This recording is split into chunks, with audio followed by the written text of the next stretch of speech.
네, 내란 특검이 국민의힘 추경호 의원에 대해 청구한 구속영장이 기각됐습니다. 오늘 법원에서는 김건희 씨의 12번째 재판이 열리는데 특검의 구형 가능성도 있습니다. 네, 현장 취재기자 연결하겠습니다. 신기혜 기자. 네, 내란 특검 사무실입니다. 네, 자 먼저 구체적인 기각 사유부터 설명해 주시죠.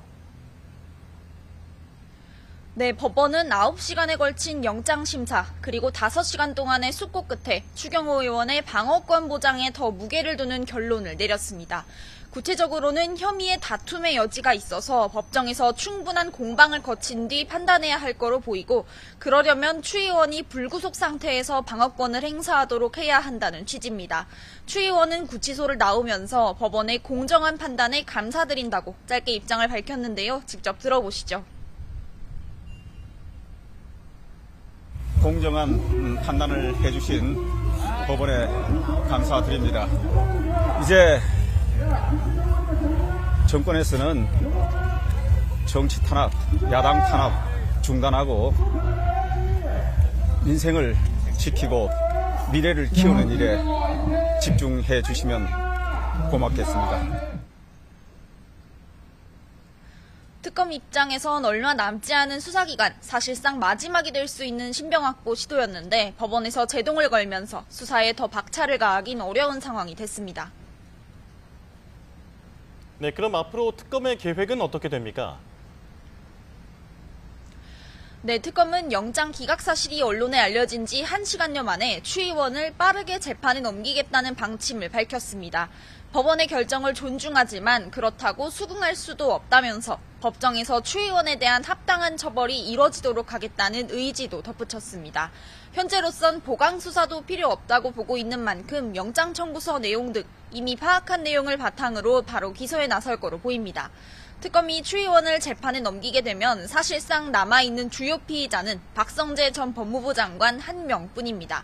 앞서 한덕수 전 국무총리와 박 전 장관의 연이은 영장 기각으로 특검의 수사 동력이 조금 주춤했던 상황인데요.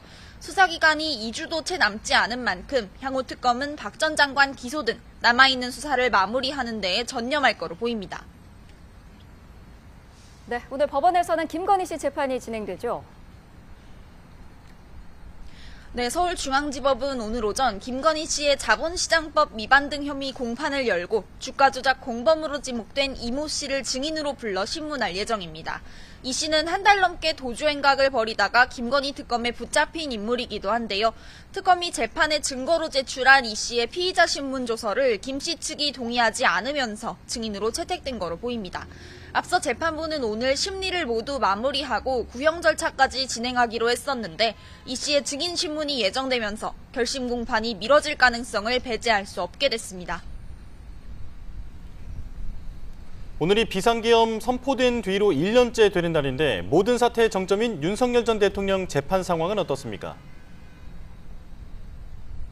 네, 윤 전 대통령이 받는 재판은 크게 3개입니다. 하나가 검찰 특별수사본부에서 기소한 내란 우두머리 혐의 재판이고 나머지 2개는 내란 특검에서 기소한 건데요.